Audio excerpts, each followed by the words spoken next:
नमस्कार बच्चों। आज मैं आपके सामने कृतिका पाठ्य पुस्तक से पाठ 3 साना साना हाजोई बताने जा रहे हैं। अपने पिछले वीडियोस में मैंने बताया था आपको कि किस तरह से लेखिका हिमालय के प्राकृतिक सौंदर्य में विभोर होकर के अपने रास्तों पे आगे बढ़ती जा रही थी।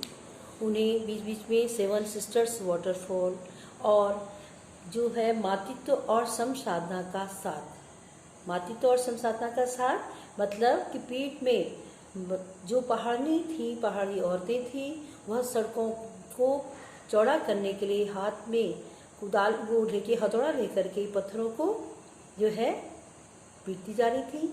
उनके हाथ में उसके कारण गांठें भी पड़ गई थी और पीठ में अपने बच्चों को भी लादे हुए थी। तो यह उन्हें मातृत्व और समसाधना का एक साथ दृश्य दिखा। उसके बाद उनको पहाड़ी बच्चों का जो कठिन जीवन देखने को मिला कि 3-4 किलोमीटर बच्चे पहाड़ी पर चढ़ करके जो है पढ़ने जाते हैं। अब आगे जब लेखिका धीरे धीरे करके आगे बढ़ने लगी तो उन्हें जो है खतरनाक रास्तों का एहसास हुआ, क्योंकि आगे बताती है लेखिका कि खतरा अब धीरे धीरे बढ़ने लगा था और रास्ते और भी सकरे होते जा रहे थे। कई बार लगता जैसे रास्तों को इंच टेप से नापकर एक जीप जितना ही चौड़ा बनाया गया है। मैंने पहले ही बताया था कि पहाड़ पे पत्थरों को काट काट कर सड़कें बनाई जाती हैं, तो वो अत्यधिक चौड़ी नहीं होती हैं। तो लेखिका खुद कह रही है कि जब हम आगे बढ़ रहे थे तो लगता था कि खतरा और धीरे धीरे बढ़ रहा है, क्योंकि रास्ते सकरे हो रहे थे और ऐसे लगता है कि मानो इंच टेप से नापकर एक जीप के लायक ही चौड़ी सड़क बनाई गई है कि जरा सा भी संतुलन बिगड़े नहीं, इंच में भी जीप इधर उधर खिसके तो सीधे घाटियों में पहुंच जाएगा। इन रास्तों पर जगह जगह लिखी चेतावनियां भी हमें खतरों के प्रति सजग कर रही थी। सामने ही लिखा था, धीरे चलाएं, घर में बच्चे आपका इंतजार कर रहे हैं। बीच बीच में जो जगह जगह चेतावनियां लिखी गई थी, उससे क्या है कि बार बार जो गाड़ी चला रहा है उन जब चेतावनियों पे नजर जाएगी तो वह थोड़ा कहीं ना कहीं सावधानी से अपनी गाड़ी को चलाएंगे। क्या कि धीरे चलाएं, घर में बच्चे आपका इंतजार कर रहे हैं। थोड़ा और आगे बढ़े कि फिर एक चेतावनी, we care man eater around man eater, पर हमें नरभक्षी जानवर नहीं, दूध देने वाले याक दिखे, काले काले ढेर सारे याक, पहाड़ों पर गिरती बर्फ से प्राकृतिक ढंग से रक्षा करने वाले घने घने बालों वाले याक। वहाँ पे जो है कोई कोई पशु जंगल में घूमते हुए नजर आते हैं, तो इसलिए ये सावधानी लिखनी भी जरूरी थी। लेखिका आगे कहती है कि सूरज ढलने लगा था। हमने देखा कुछ पहाड़ी औरतें गायों को चराकर वापस लौट रही थी। कुछ के सिर पर लकड़ियों के भारी भरकम गट्ठर थे। ऊपर आसमान फिर धुंध और बादलों से घिरा हुआ था। उतरती संध्या में जीप अब चाय के बागानों से गुजर रही थी कि फिर एक दृश्य ने मुझे खींचा। वह कौन सा दृश्य था कि नीचे चाय के हरे हरे बागानों में कई युवतियां बोकू एक सिक्किमी परिधान होता है जिसको कि वहाँ की स्त्रियां पहनती हैं, तो बोकू पहनकर चाय की पत्तियां तोड़ रही थी और नदी की तरह उफान लेता उनका यौवन और श्रम से दमकता गुलाबी चेहरा। जो कि पहाड़ी औरतें क्या है, वो परिश्रमी होती हैं, तो उनके परिश्रम का जो तेज था वह उनके चेहरे पर दिखाई दे रहा था। तो नदी की तरह उफान लेता उनका यौवन और श्रम से दमकता गुलाबी चेहरा, परिश्रम के कारण उनके चेहरे पर एक गुलाबीपन छाया हुआ था। एक युवती ने चटक लाल रंग का बोकू पहन रखा था। सघन हरियाली के बीच चटक लाल रंग डूबते सूरज की स्वर्णिम और सात्विक आभा में कुछ इस तरह इंद्रधनुषी छटा बिखेर रहा था कि मंत्रमुग्ध सी मैं चीख पड़ी थी। इतना अधिक सौंदर्य मेरे लिए असह्य था। लेखिका जो है उस लाल रंग के डूबते सूरज की स्वर्णिम माने सुनहरी और जो सात्विक आभा थी, वह इस कदर उनको इंद्रधनुषी छटा बिखेर रहे थे कि मंत्रमुग्ध मतलब लेखिका मुग्ध होकर के उनके मुंह से चीखें निकल पड़ी। वो कहती कि यह इतना अप्रतिम सौंदर्य मेरे लिए असहनीय था। वह उस सौंदर्य को देख नहीं पा रही थी, मतलब देखना उनके लिए असह्य हो रहा था, इतना अप्रतिम सौंदर्य। यूमथांग पहुंचने के लिए हमें रात भर लाइन में पड़ाव लेना था। गगनचुंबी पहाड़ों के तल में सांस लेती एक नन्ही सी शान बस्ती लाइन, सारी दौड़ धूप से दूर जिंदगी जहां निश्चिंत सो रही थी, उसी लाइन में हम ठहरे थे। तिस्ता नदी के तीर पर बसे लकड़ी के एक छोटे से घर में। हाथ मुंह धोकर मैं तुरंत ही तिस्ता नदी के किनारे बिखरे पत्थरों पर बैठ गई थी।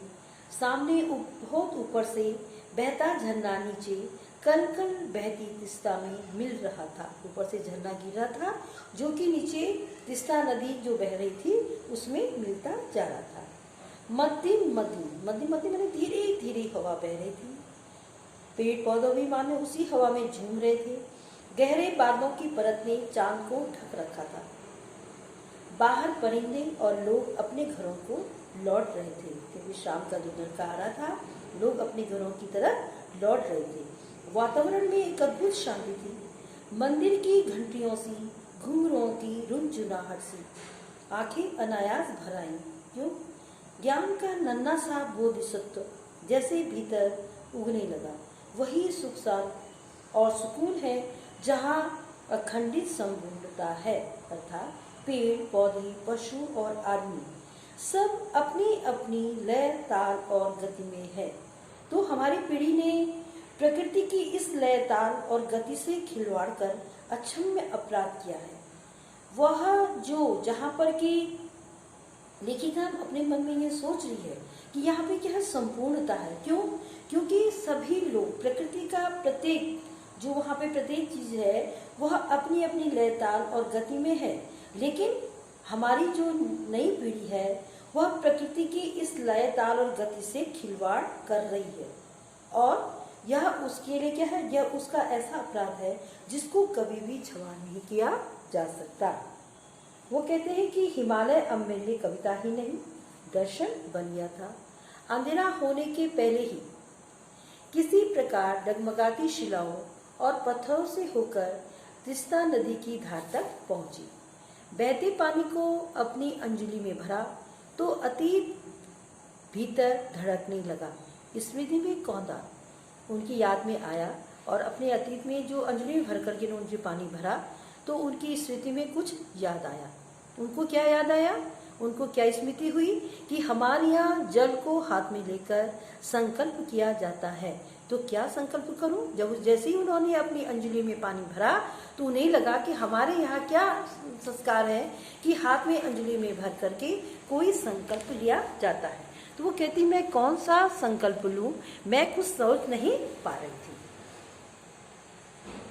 तो वो कहती है कि मैं संकल्प की स्थिति में नहीं थी।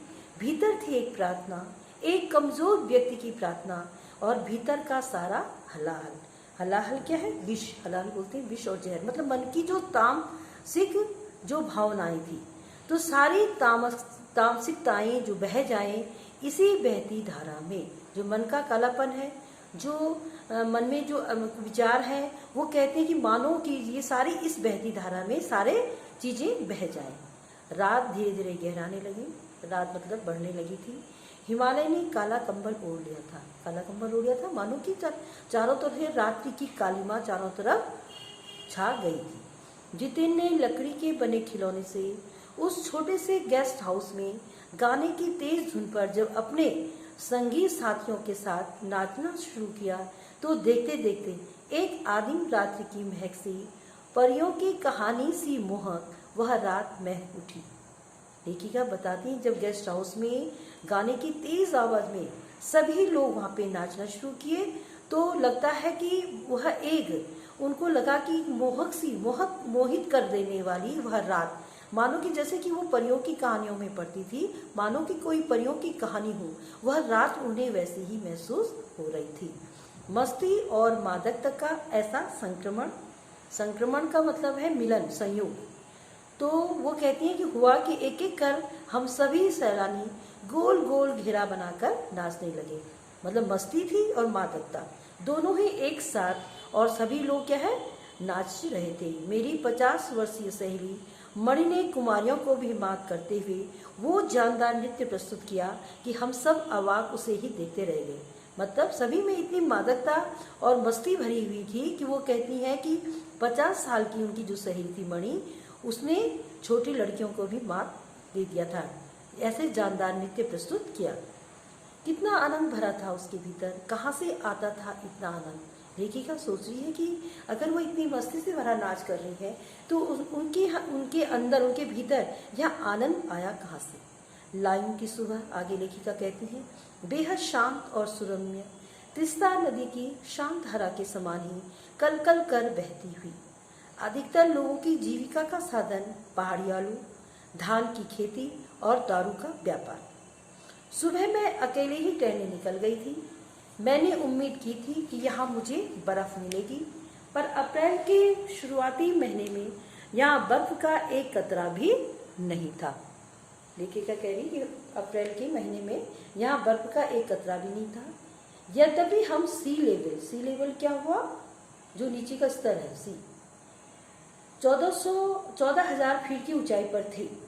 मतलब 14,000 फीट की ऊंचाई पे थे, लेकिन चूंकि अप्रैल का शुरुआती महीना था तो अभी बर्फ नहीं थी। मैं बर्फ देखने के लिए बेचैन थी, क्योंकि हम मैदानों से आए लोगों के लिए बर्फ से ढके पहाड़ किसी जन्नत से कम नहीं होते। जन्नत क्या है, स्वर्ग के समान।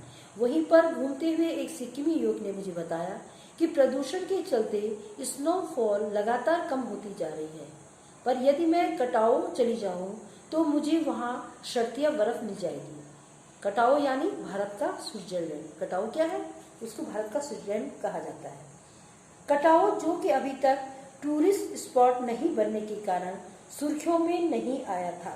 सुर्खियां माने चर्चा में नहीं आया था, क्योंकि वहाँ टूरिस्ट स्पॉट नहीं बना था, इसलिए टूरिस्ट लोगों को वहाँ की जगह के बारे में ज़्यादा पता नहीं था। वह कटाओ वह स्थान है और अपने प्राकृतिक स्वरूप में था। वह प्राकृतिक स्वरूप में क्यों था, क्योंकि अभी तक लोग वहाँ पे ज़्यादा आते जाते नहीं थे। कटाओ जो लायूं से 500 फीट ऊंचाई पर था और करीब 2 घंटे का सफर था।